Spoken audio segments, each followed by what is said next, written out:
huling hantungan. Sila ang mga kaibigan ni Jesus, pati ang mga babaeng sumunod sa kanya mula sa Galilea at ang dalawang kagawad ng Sanhedrin na lihim na tagasunod ni Jesus. Ang pagsama ng taong bayan sa prosesyon ay katumbas ng nakikipaglibing sa Panginoong Jesus mula sa Kalbaryo hanggang sa santong libingan. Sa mga taong nakisa, nakiramay at nagdalamhati kasama ni Inang Maria sa pagkamatay ng ating mahal na Panginoong Jesus. Una, Santa Veronica. Ang kwento ng ika-6 na estasyon sa tradisyonal na daan ng krus ay nagpapahalaga sa isang mahabaging babae at sa kanyang ginawa samantalang naghihirap si Jesus sa pagpasa ng krus. Pumuslit ang babae sa kakapalan ng tao, inalis ang kanyang belo at itinampi sa kamahal-mahalang mukha ni Jesus na nooy tigib ng pawis at dugo. Bilang sukli sa kanyang kabanal-banalang mukha ay nabakas sa belo ang mahal na mukha ni Jesus. Ang babae ay tinawag na Veronica. Ang ibig sabihin ay tunay na larawan. Siya ang kumakatawan sa mga nilalang na nahabag at nakiisa sa paghihirap ni Jesucristo patungo sa Kalbaryo. Santa Veronica, ipanalangin mo kami.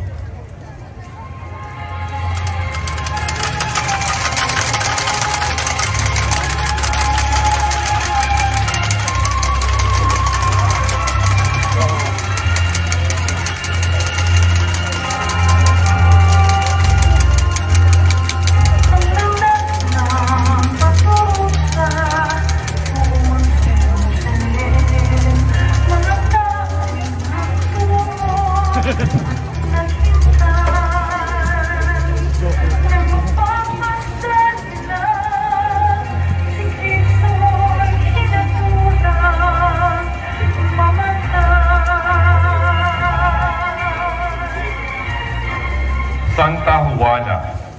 Si Juana ay isa sa mga babaeng pinagaling ni Jesus sa masasamang espiritu at sa mga karamdaman. Siya ay asawa ni Cusa, nakatiwala ni Haring Herodes Antipas.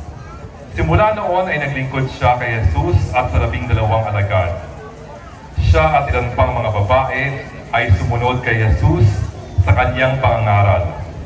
Ang ari-arian nila ay itinustos nila sa pangangailangan ni Jesus at ng kanyang mga alagad. Si Juana ay kasama ng mga babaeng dumalaw sa libingan ni Jesus. Santa Juana, ipanalangin mo kami.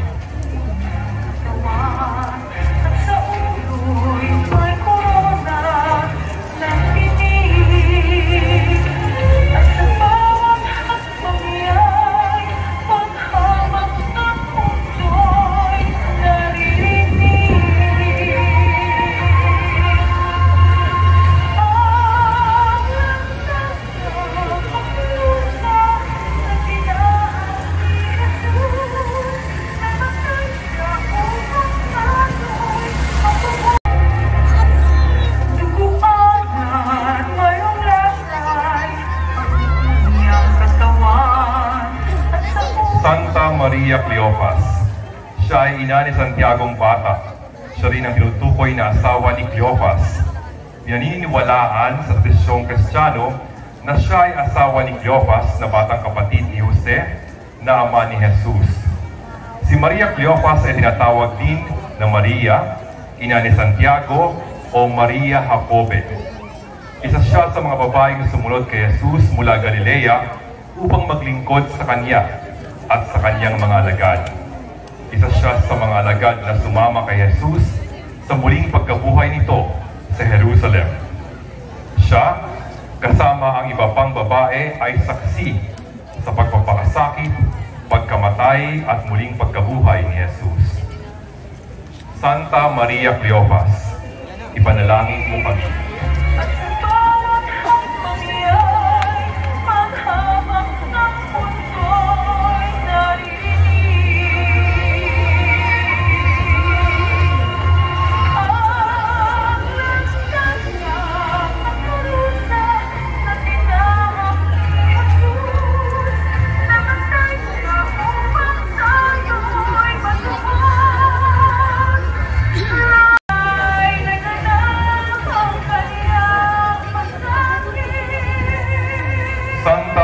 Maria Salome. Si Salome ay asawa ni Zebedeo at ina ni Santiago Matanda at Juan Evangelista. Si Salome ay kasama ng mga babaeng sumunod at naglingkod kay Jesus mula Galilea hanggang Jerusalem. Nakita niya ang pagpapakasakit at pagkamatay ni Jesus sa Kalbaryo. Pagkaraan ng araw ng pamamahinga, si Salome kasama sina Magdalena at Maria Cleopas ay bumili ng pabango upang ipahid sa bangkay ni Jesus. Nang makarating sila sa libingan, wala doon ang bangkay. Sila ang unang nakaalam na si Jesus ay muling nabuhay. Santa Maria Salome, ipanalangin mo kami.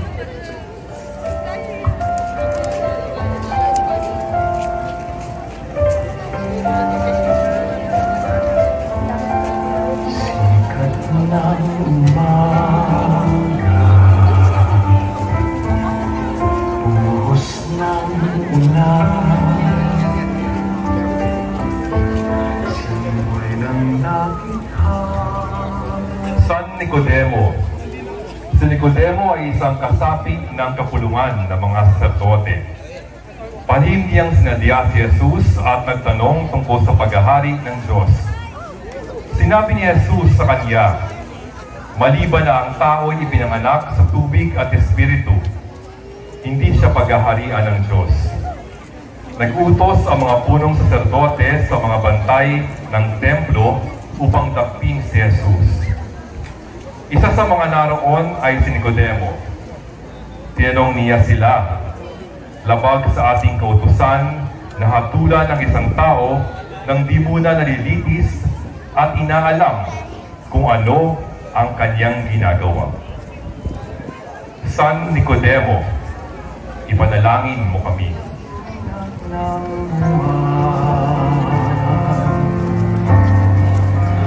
Batis na malinaw, dagat na bukas, kayo ng Panginoon. San Jose ng Arimatea. Siya ay isang mayamang taga-Arimatea. Mabuti at matuwid ang taong ito at kabilang sa mga naghihintay sa paghahari ng Diyos. Bagamat kagawad siya ng Sanhedrin, hindi siya sang-ayon sa kanilang ginawa kay Jesus.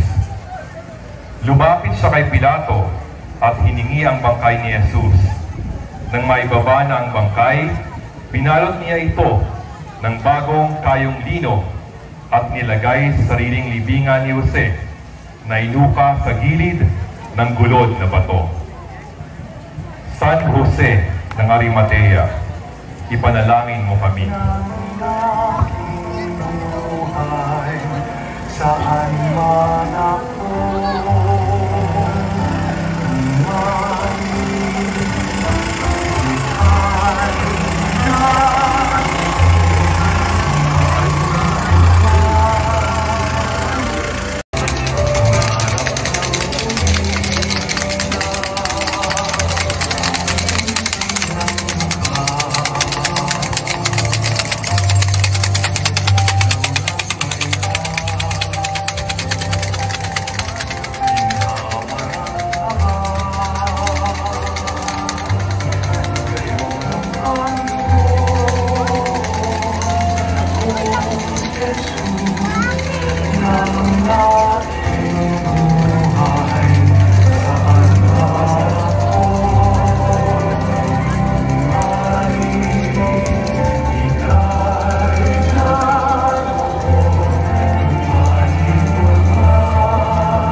Si Jose ng taga-Arimatea ay nagsadya kay Pilato upang humingi ng pahintulot na makuha ang bangkay ni Jesus.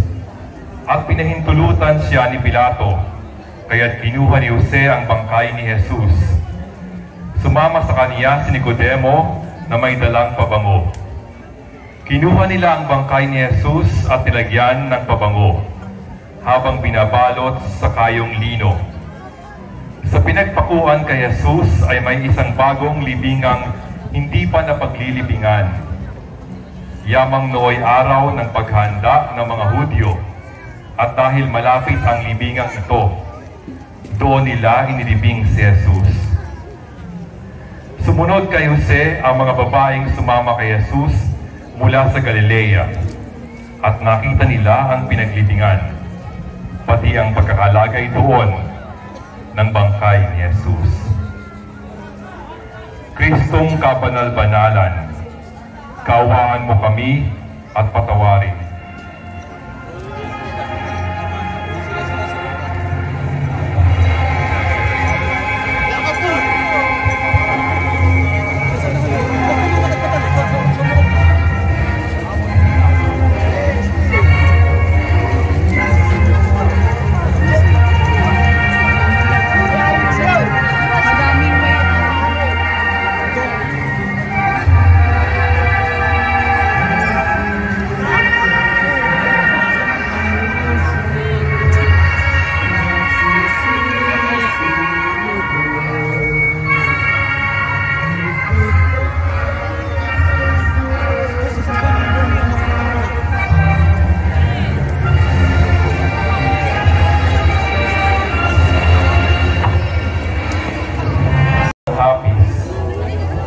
Ina ng Hapis, anong pasakit ang iyong tinamo sa pagiging ina ni Kristo? Sa una pa mat simula, ang lahat ay tinanggap mo ng iyong winika sa anghel. Ako'y alipin ng Panginoon, mangyari nawa sa akin ang iyong sinabi. Di masukat ang iyong lungkot, nang iyong marinig ang mapait na hula sa sanggol na si Jesus. Anong tindi ng iyong takot nang itakas ninyo ang sanggol patungong Ehipto? Nang 3 araw na wala ang batang paslit sa templo, inaka ng dalamhati nang masalubong mo ang iyong anak na may pasang krus, binawian ng buhay at dinala sa libingan. Inang matiisin, ina ng 7 hapis, matinding damdamin ang tumimo sa iyong puso sa sinapit ng iyong anak na si Jesus. Ang puso mo'y para na ring tinurukan ng isang balaraw. Inang tigib ng hapis, ipanalangin mo kami.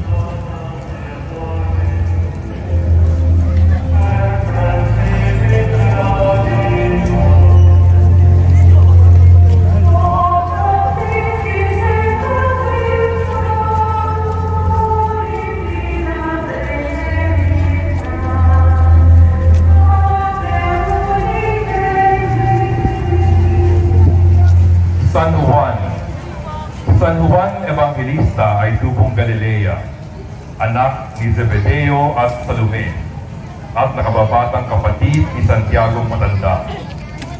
Isa siyang mangingisda nang siya'y tawagin ni Jesus upang maging isa sa 12. Siya ang pinakabatang apostol, ang tinutukoy na alagad na mahal ni Jesus. Siya lamang ang alagad na sumubaybay kay Kristo mula nang siya itagpin hanggang sa paghihirap ni Jesus sa Kalbaryo. Nang makita ni Jesus ang kanyang ina at ang minamahal na alagad, inihabilin ni Jesus ang ina nitong si Maria kay Juan. Mula noon, dinugkop ni Juan ang ina ni Jesus. Si Juan ang sumulat ng ika-4 na ebanghelyo. San Juan Evangelista at Apostol, ipanalangin mo kami.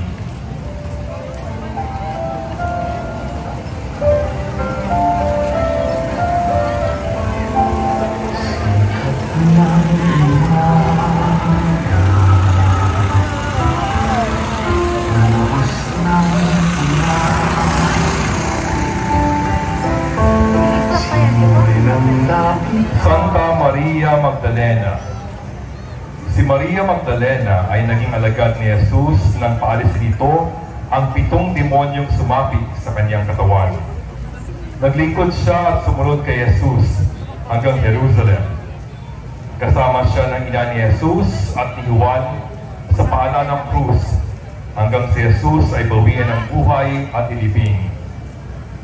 Umagang-umaga ng araw ng linggo, ang mga babaeng lingkod ni Jesus ay nagtungo sa libingan, dala ang pabangong ipapahid sa bangkay.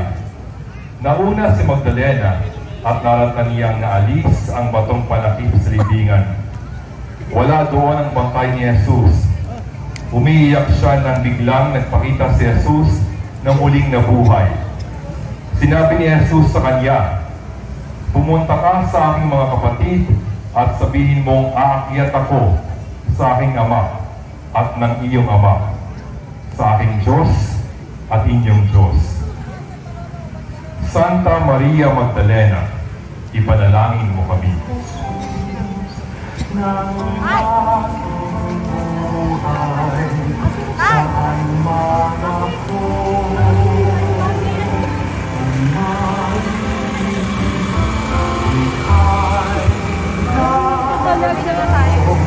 umalikot man sa loob, dakilang pag-ibig.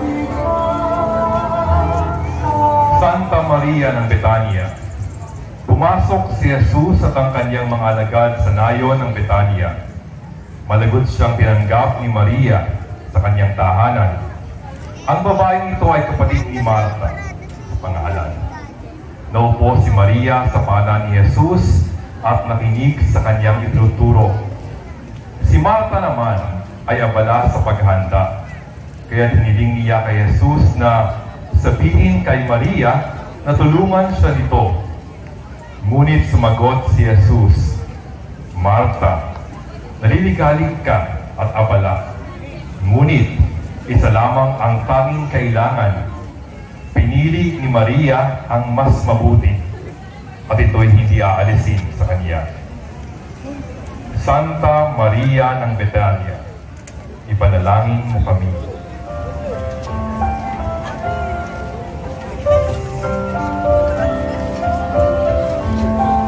Sikat ng umaga, puros ng ulan, simoy ng dakitha ng Panginoon kong Jesus. Santa Marta ng Betania. Nang marinig ni Marta na dumarating si Jesus upang dalawin ang may sakit niyang kapatid na si Lazaro, sinalubong niya ito. Sinabi ni Marta, "Panginoon, kung kayo po'y naparito, hindi sana namatay ang aking kapatid." Sinabi naman ni Jesus, "Ako ang muling pagkabuhay at ang buhay. Ang nananalig sa akin, kahit mamatay ay muling mabubuhay." Pinaniniwalaan mo ba ito? "Opo, Panginoon," ang sagot ni Marta. "Kayo po ang anak ng Diyos, ang Mesiyas na inaasahang paparito sa sanlibutan." Santa Marta ng Betania, ipanalangin mo kami.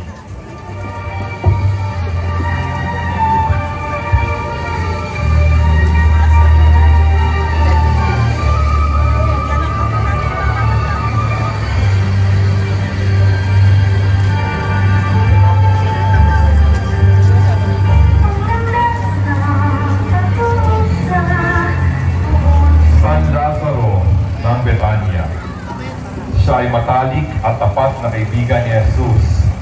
Nakatarias siya sa Betania kasama ang mga kapatid niyang sina Maria at Marta.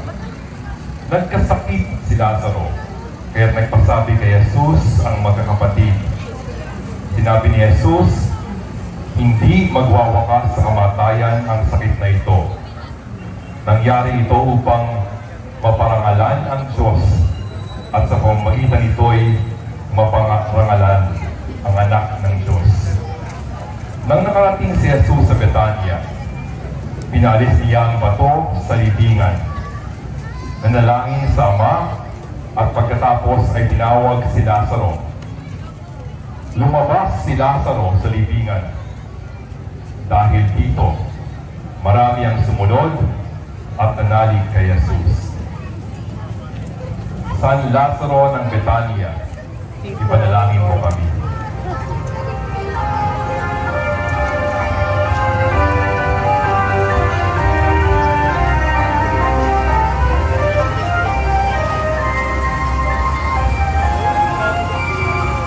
Maraming salamat po mga kababayan sa inyong panonood.